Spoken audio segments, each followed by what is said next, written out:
जीवन बगिया ऐसी उलझी, फूल उगे कम कांटे ज्यादा, सिमटा जीवन डूबी सांसें, आना है तो अब भी आजा। यदि आपने अभी तक अंतिम अध्याय नहीं देखा है तो कृपया करके अंतिम अध्याय देखें, उसके बाद ही इस अध्याय में प्रवेश करें। आदमी ऐसा पागल है, तुम्हारे दुख की धारणा भी सही सिद्ध हो तो तुम्हारे अहंकार को तृप्ति मिलती है कि देखो मैं सही सिद्ध हुआ। उनका पूरा भाव यह था कि सब को गलत सिद्ध कर दिया, सब समझाने वाले कोई सही सिद्ध नहीं हुआ, आखिर मैं ही सही सिद्ध हुआ। बामुश्किल समझाया बुझाया इंस्पेक्टर को, उसको कह रखा था जल्दी मत मान जाना, नहीं तो वे फिर सोचेंगे। यदि आपने अंतिम अध्याय न देखा हो तो इस अध्याय को भी न देखें, क्योंकि यदि आपने अंतिम अध्याय न देखा है तो आप इस अध्याय को न समझ सकेंगे कि कोई जालसाजी है। उसने कहा यह हो ही नहीं सकता, इनको तो आजन्म सजा होगी। बस वह जब इस तरह की बातें कही वे मेरी तरफ देखे कि कहाँ बहुत मुश्किल से समझा बुझाकर हाथ पैर जोड़कर नोट की गड्डियाँ उनको दी, फाइल जलाई सामने। उसी दिन से भोला राम मुक्त हो गए, ठीक हो गए, सब खत्म हो गया। मामला करीब करीब ऐसी अवस्था है, मुक्ति का अभिमानी मुक्त है और बुद्ध का अभिमानी बुद्ध है, क्योंकि इस संसार में यह लौकिक सच है कि जैसी मति वैसी गति, तुम जैसा सोचते हो वैसा ही हो गया है। तुम्हारे सोचने ने तुम्हारा संसार निर्मित कर दिया है। सोच को बदलो, जागो और ढंग से देखो, सब यहीं रहेगा। सिर्फ तुम्हारे देखने सोचने जानने के ढंग बदल जाएंगे और सब बदल जाएगा। जैसा सोचो जैसी मति वैसी गति हो जाएगी।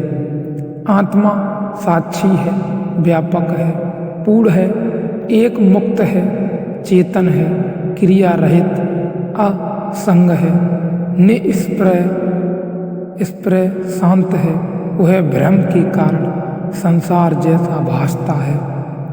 साक्षी व्यापक पूर्ण सुनो, इस शब्द को अष्टावक्र कहते हैं। तुम पूर्ण हो, पूर्ण होना नहीं है। तुम में कुछ भी जोड़ा नहीं जा सकता। तुम जैसे हो पर पूर्ण हो। तुम में कुछ विकास नहीं करना, तुम्हें कुछ सोपान नहीं चढ़ने हैं। तुम्हारे आगे कुछ भी नहीं है। तुम पूर्ण हो, तुम परमात्मा हो, व्यापक हो, साक्षी हो, एक हो, मुक्त हो, चेतन हो, क्रिया रहित हो, असंग हो। किसी ने तुम्हें बांधा नहीं है, कोई संग साथी नहीं है। अकेले हो, परम एकांत में हो, निष्प्रय हो, निस्पर्श हो। ऐसा होना नहीं है, तुम हो ही ऐसे। यही फर्क है अष्टावक्र के संदेश का। अगर तुम महावीर को सुनो तो महावीर कहते हैं ऐसा होना है, अष्टावक्र कहते हैं ऐसे तुम हो। यह बड़ा फर्क है, यह छोटा फर्क नहीं है। महावीर कहते हैं असंग होना है, निस्पर्श होना है, पूर्ण होना है, व्यापक होना है, साक्षी होना है। अष्टावक्र कहते हैं तुम ऐसे हो, बस जागना है, ऐसा आँख खोलकर देखना है। अष्टावक्र योग बड़ा सहज योग है, साधु सहज समाधि भली। मैं आवास रूपी अहंकारी जीव हूँ। ऐसे भ्रम को और बाहर भीतर के भाव को छोड़कर तू कटस्थ बोध रूप अद्वैत आत्मा का विचार कर। अहम भाव, अहम आभास इत्य मैं आभास रूपी अहंकारी जीव हूँ। यह तुमने जो अब तक मान रखा है यह सिर्फ आभास है। यह तुमने जो मान रखा है यह तुम्हारी मान्यता है, मति है। यद्यपि तुम्हारे आसपास भी ऐसा ही मानने वाले लोग हैं, इसलिए तुम्हारी मति को भी बल मिलता है। आखिर आदमी अपनी मति उधार लेता है। तुम दूसरों से सीखते हो, आदमी अनुकरण करता है। यहाँ सभी दुखी हैं। तुम भी दुखी हो गए हो। जापान में एक अद्भुत संत हुआ। होते ही जैसे ही वह ज्ञान को उपलब्ध हुआ, यह कहना चाहिए जैसे ही वह जागा वह हंसने लगा। फिर वह जीवन भर हंसता ही रहा। वह गांव-गांव जाता। होते ही को जापान में दूर दूर तक फैल गया है। लोग हंसता हुआ बुद्ध कहते हैं। गांव-गांव के लोग होते ही दूर दूर तक जानने लगे और उसे हंसता हुआ बुद्ध कहते हैं। वह बीच बाजार में खड़ा हो जाता और हंसने लगता। फिर तो उसका नाम दूर दूर तक फैल गया। लोग उसकी प्रतीक्षा करते कि होते ही कब आएगा। उसका कोई और उपदेश न था। वह बस बीच बाजार में खड़े होकर हंसता। धीरे धीरे भी इकट्ठी हो जाती भीड़ और लोग भी हंसने लगते। होते ही से लोग पूछते, आप कुछ और कहो। वह कहता, और कोई क्या कहूँ, और कुछ क्या कहूँ। नाहक रो रहे हो। कोई हंसने वाला चाहिए जो तुम्हें हंसा सके। इतना ही खबर लाता हूँ कि हंस लो, कोई कमी नहीं है। दिल खोल कर हंसो, सारा अस्तित्व हंस रहा है।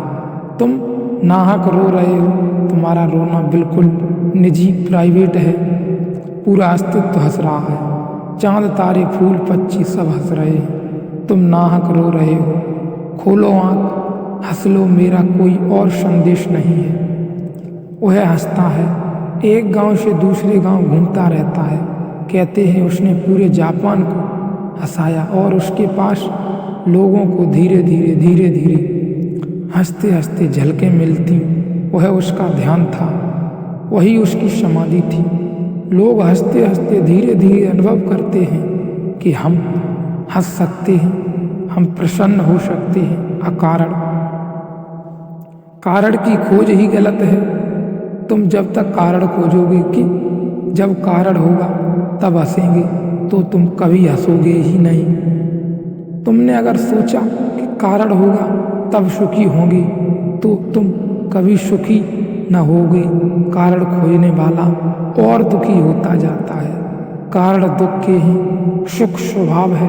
कारण को निर्मित करना पड़ता है, दुख को भी निर्मित करना पड़ता है। सुख है, सुख मौजूद है, सुख को प्रकट करो। यही अष्टावक्र का बार बार का कहना है। यही अष्टावक्र का सूत्र है कि तुम अभी सुखी हो। सुख स्वभाव है, सुख प्रकट है, दुख को निर्मित करना पड़ता है। जागो, आँख खोलो, ढंग से आँख को खोलो और देखो, सुख ही सुख है, आनंद ही आनंद है। तुम्हारा ही सब कुछ बदल जाएगा। चीज़ें जैसी थी वैसी ही बनी रहेंगी। तुम्हारे बदलते चीज़ों में भी बदलाहट हो जाएगी। इसलिए जागो, आनंद की धारा के साथ बह जाओ। कतई मत रोको अपने आप को, कतई लोभ मत करो। जाने दो, बिल्कुल भी लोभ नहीं। जाने दो सर को भी और मैं को भी।